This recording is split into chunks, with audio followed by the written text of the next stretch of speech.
इमाम मालिक का मामूल था कि हर माह की पहली रात को तमाम रात इबादत किया करते। देखने वाले ख्याल करते कि आप इस माह का इस्तकबाल इबादत से कर रहे हैं। आपकी साहिबजादी फातिमा बयान करती हैं, इमाम साहब हर रात अपना वजीफा यानी नवाफिल वगैरह पूरा करते थे और जुम्मे की रात में पूरी रात इबादत करते। इमाम साहब नवाफिल में तवील रुकू और सुजूद करते। कोड़ों की सजा के बाद लोगों ने अर्ज किया, आप हल्की नमाज पढ़ा करें। इमाम साहब ने जवाब दिया, बंदे को चाहिए कि अल्लाह के लिए जो अमल करे अच्छी तरह करे। आप अपने रुमाल को तह करके सजदे की जगह रखते। किसी ने पूछा, आप ऐसा क्यों करते हैं? जवाब में फरमाया, मैं ऐसा इसलिए करता हूँ कि पेशानी पर सजदे का निशान न पड़े और लोग ये न कहें कि मैं रातों को क़याम करता हूँ। आप नफल इबादत तन्हाई में करते थे ताकि कोई देख न सके और उनकी बुजुर्गी की शोहरत न हो। आप में वो तमाम खूबियाँ मौजूद थीं जो सहाबा कराम और ताबईन में थीं। आप मदीना मुनव्वरा में कभी सवारी पर नहीं बैठे। फरमाया करते थे, जिस सरजमीन में रसूलुल्लाह सल्लल्लाहु अलैहि वसल्लम आराम फरमा हैं और जिस जमीन पर आप अलैहिस्सलाम चले फिरे हैं उस पर सवारी करना अदब के खिलाफ है। इमाम शाफई फरमाते हैं कि मैंने एक मर्तबा इमाम मालिक के दरवाजे पर उम्दा उम्दा खुरासानी घोड़े और मिस्री खच्चर देखे। मैंने उनके बारे में पूछा तो आपने फरमाया, ये सब तुम्हें दिए। इमाम शाफई फरमाते हैं कि ये सुनकर मैं घबरा गया। मैंने कहा, आप इनमें से अपने लिए कम से कम एक तो रख लें। जवाब में फरमाया, मुझे अल्लाह ताला से शर्म महसूस होती है कि अल्लाह के रसूल की सरजमीन को चौपायों के पैरों से रौंदूं।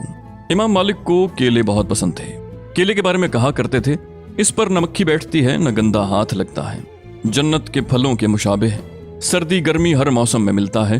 ये जन्नत के फलों की खुसूसियत है, यानी हर मौसम में मिलते हैं। इमाम मालिक अपने घर वालों और बाल बच्चों से बहुत शफकत से पेश आते थे। आप अच्छी सेहत के मालिक थे। खाना बहुत कम खाते थे, सिर्फ मुस्कुराते थे, खुलकर हंसते नहीं थे। आप तिजारत करते थे और उसकी आमदनी से जिंदगी की तमाम जरूरियात पूरी करते। आपके उस्ताद रबिया राइन आपको आते हुए देखते तो कहते, आकिल आ गया। इब्न मेहदी कहते हैं, मैंने मालिक, सुफियान, शोबा और इब्न मुबारक में सबसे ज्यादा मालिक को अक्लमंद पाया। मेरी आंखों ने उनसे ज्यादा बारूब, अक्लमंद, मुत्तकी और आली दिमाग किसी को न देखा। इब्न वहाब कहते हैं, हमने इमाम मालिक से इल्म से ज्यादा अदब सीखा। याहया बिन याहया मामूदी उंदलसी ने इमाम साहब से इल्म हासिल करने के बाद 1 साल तक उनकी खिदमत में रहकर इस्लामी आदाब सीखे। उनका बयान है कि मैं इमाम मालिक की आदात सीखने के लिए उनके पास 1 साल तक ठहरा रहा। इमाम साहब बहुत हक गो थे। आप वक्त के हुक्मरानों के साथ निहायत जुर्रत से हक बात कहते थे। एक मरतबा किसी ने एतराज किया कि आप जालिम और जाबिर हुक्मरानों के यहाँ आते जाते हैं। इमाम साहब ने जवाब दिया, हक बात कहने के लिए जाता हूँ, हक बात उनके सामने नहीं तो और कहाँ कही जाएगी। इमाम मालिक कहते हैं, मैं खलीफा अबू जाफर मंसूर के पास कई मरतबा गया, लेकिन मैंने कभी उसके हाथ को बोसा नहीं दिया। उस वक्त बाकी सब लोग खलीफा के हाथों को बोसे देते। खलीफा मंसूर एक मरतबा मदीना मुनव्वरा आए तो आपसे कहा, मालिक आपके बाल बहुत ज्यादा सफेद हो गए हैं। जवाब में इमाम साहब ने कहा, अमीरुल मोमिनीन जिसकी उम्र ज्यादा होती है उसके बालों में सफेदी ज्यादा हो जाती है। उसके बाद खलीफा ने कहा, मालिक आप सहाबा में से इब्ने उमर के कौल पर एतमाद करते हैं, इसकी क्या वजह है? इमाम साहब ने कहा, अमीरुल मोमिनीन वो आखिरी सहाबी थे जो हमारे यहाँ जिंदा रहे। जरूरत के वक्त लोग उन्हीं से मसाइल पूछते थे। इस पर खलीफा ने कहा, ठीक है, आपके पास हक है। एक मरतबा खलीफा मंसूर ने आपसे पूछा, रूए जमीन पर कोई आपसे बड़ा आलिम है? जवाब में इमाम मालिक ने कहा, हाँ, मुझसे बड़े आलिम भी मौजूद हैं। मंसूर ने कहा, मुझे उनके नाम बताएं। आपने जवाब दिया, मुझे उनके नाम याद नहीं। अब खलीफा ने कहा, मैं चाहता हूं आपकी किताब मौता को आम करूं, लश्करों के अमीरों और शहरों के काजियों को लिखूं कि इसको सीखें, इसे राइज करें, जो इसकी मुखालफत करे उसकी गर्दन मार दूं। इमाम मालिक ने जवाब में कहा, अमीरुल मोमिनीन, नबी करीम सल्लल्लाहु अलैहि वसल्लम उम्मत के लिए नमूना थे। आप सल्लल्लाहु अलैहि वसल्लम गज़वात के लिए लश्कर रवाना फरमाते थे। आपकी जिंदगी में बहुत से मुल्क फतह नहीं हुए थे। आपके बाद हजरत अबू बकर सिद्दीक ने ये खिदमत अंजाम दी, लेकिन उस वक्त भी बहुत से मुल्क फतह नहीं हुए। उसके बाद हजरत उमर खलीफा बने, आपके हाथों पर बहुत से मुल्क फतह हुए। उन्होंने सहाबा कराम को फतह हो जाने वाले मुल्कों में मौल्लम बनाकर भेजा, यानी उन्हें तालीम देने के लिए भेजा। उन हजरात से दीन का इल्म हासिल किया जाता रहा, यहाँ तक कि ये सिलसिला आज भी जारी है। अगर आप उन सहाबा के शागिर्दों दर शागिर्दों में किताब मौता की इशात करेंगे तो इस सूरत में फितना बर्पा होगा। हर शहर के लोगों को उनके यहाँ के इल्म पर रहने दें, आप खुद मेरे इल्म पर अमल करें। आपकी ये बात सुनकर मंसूर ने कहा, किस कदर दूर अंदेशी की बात है, आप मेरे बेटे के लिए ये इल्म लिख दें। यानी किताब मौता इमाम मालिक। हारून रशीद हज के मौके पर मदीना मुनव्वरा आए। उन्होंने इमाम साहब की खिदमत में 500 दीनार की एक थैली पेश की। जब हज से फारिग होकर दोबारा मदीना आए तो इमाम साहब से कहा, मेरी ख्वाहिश है कि आप मेरे साथ बगदाद तक चलें। उनकी ख्वाहिश के जवाब में इमाम मालिक ने कहला भेजा, वो थैली जूं की तूं रखी है। आप सल्लल्लाहु अलैहि वसल्लम ने फरमाया है कि मदीना मुनव्वरा लोगों के हक में बेहतर है अगर वो इस बात को जाने। ये सुनकर हारून रशीद अपने इरादे से बाज आ गए। इमाम साहब से हसद करने वालों ने एक दिन मंसूर से कहा, मालिक आपकी बैत को जायज़ नहीं समझते और अब्बासी खिलाफत के मुनकिर हैं। इस पर मंसूर गजबनाक हुआ।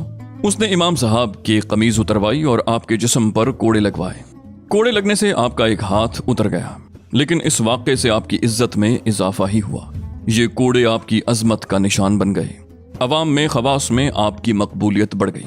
हजरत सुफियान बिन उवैनिया ने हजरत अबू हुरैरा की ये हदीस नकल की है। आप सल्लल्लाहु अलैहि वसल्लम ने इरशाद फरमाया, अनकरीब लोग इल्म की तलब में सवारियों पर सवार होकर सफर करेंगे और मदीना के आलिम से बड़ा आलिम नहीं पाएंगे। इमाम शाफई कहते हैं, अगर मालिक और सुफियान बिन उवैनिया न होते तो हिजाज से इल्म खत्म हो गया होता। इमाम मालिक को जब किसी हदीस के किसी जुज में शक हो जाता था तो पूरी हदीस छोड़ देते। इमाम मालिक बहुत रौब वाले आदमी थे। उनके सामने किसी को बात करने की मजाल न होती, लेकिन इसका यह मतलब नहीं था कि वो खुश्क मिजाज थे। मौके की मुनासबत से खुश तबई भी करते थे। आपने एक नौजवान को देखा, वो अकड़ कर चल रहा था। आप उसके पहलू में जाकर उसी तरह चलने लगे। फिर उस नौजवान से पूछा, क्या मेरी चाल अच्छी है? उसने कहा, ये चाल तो अच्छी नहीं है। इमाम साहब ने कहा, तो फिर तुम क्यों इस तरह चलते हो? ये सुनकर नौजवान ने अपनी चाल दुरुस्त कर ली। इब्न मेहदी ने एक मर्तबा आपसे कहा, मुझे यहाँ मदीना मुनव्वरा में रहते हुए बहुत दिन हो गए हैं, मालूम नहीं मेरे घर वालों पर क्या गुजर रही होगी। ये सुनकर इमाम साहब ने कहा, मेरे बाल बच्चे मुझसे करीब हैं, लेकिन मुझे खबर नहीं कि उन पर क्या गुजर रही है। यानी मदीना मुनव्वरा में रहते हुए इल्मी मशगूलियात की वजह से मैं उनसे बेखबर हूँ। इतना वक्त नहीं मिलता कि उनसे मिलकर आया करूँ। इमाम साहब के हकीमाना अक़वाल किताबों में कसरत से मिलते हैं। उनमें से चंद ये हैं, क़यामत में जिन बातों का सवाल अंबिया अलैहिमुस्सलाम से किया जाएगा, उन्हीं बातों का सवाल उलमा से होगा। दीन का इल्म कसरत से रिवायात बयान करना नहीं है, बल्कि ये तो वो नूर है जिसे अल्लाह ताला दिल में डाल देता है। इल्म का हासिल करना खूबी है। इस उम्मत का आखिरी तबका इस बात से फलाह पा सकता है जिससे इस उम्मत का पहला तबका कामयाब हुआ। अगर तुम्हें दो बातों में शक है और तुम उनमें से एक को इख्तियार करना चाहते हो तो उसे इख्तियार करो जो तुम्हारे मुआफिक हो। तुम इल्म से पहले हिल्म हासिल करो, यानी बुर्दबारी सीखो। जो शख्स अपनी बातों में सच्चाई इख्तियार करेगा, अपनी अक्ल से आखिरी उम्र तक फायदा उठाता रहेगा और दूसरे लोगों की तरह बुढ़ापे में उसे भूल और बकवास से निजात रहेगी। अल्लाह ताला का अदब कुरान में है, उसके रसूल सल्लल्लाहु अलैहि वसल्लम का अदब सुन्नत और हदीस में है और सालिहीन का अदब फिक़्ह में है। इमाम मालिक बहुत खूबसूरत थे। जिस्म सुर्ख सफ़ेद था, आंखें बड़ी बड़ी थीं, दाढ़ी लंबी थी, निहायत खुश लिबास, उम्दा खुशबू लगाते थे। आपके ज़माने में हदीस और फ़िक़्ह की तदवीन का सिलसिला शुरू हो गया था। सन 140 और 150 हिजरी के दौरान आलम इस्लाम के बड़े शहरों में उलमा ने फ़िक़्ह की तरतीब पर किताबें लिखी। उसके तकरीबन 30 साल बाद इमाम मालिक की वफ़ात सन 179 हिजरी में हुई। इस मुद्दत में भी बहुत से उलमा ने किताबें लिखी। इनमें इमाम मालिक नुमाया रहे। आपकी तसनीफ में मौता इमाम मालिक संग-मील की हैसियत रखती है।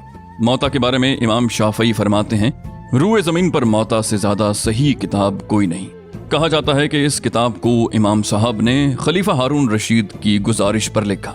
अतीक ज़ुबैरी का कौल है, इमाम साहब ने तकरीबन 10,000 अहादीस से अहादीस मुंतखब करके मौता में शामिल की थी। उसमें भी तहकीक करते रहे। इस तरह उसमें कमी होती चली गई।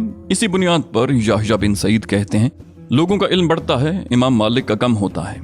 अगर वो कुछ दिन तक और जिंदा रहते तो ख़त्म हो जाता। सुलेमान बिन बिलाल कहते हैं, इब्तिदा में मौता में 4000 या उससे ज़्यादा अहादीस थीं, मगर इंतकाल के वक्त तादाद कम हो गई। इमाम साहब जिंदगी के आखिरी सालों में तकरीबन गोशा नशीन हो गए थे।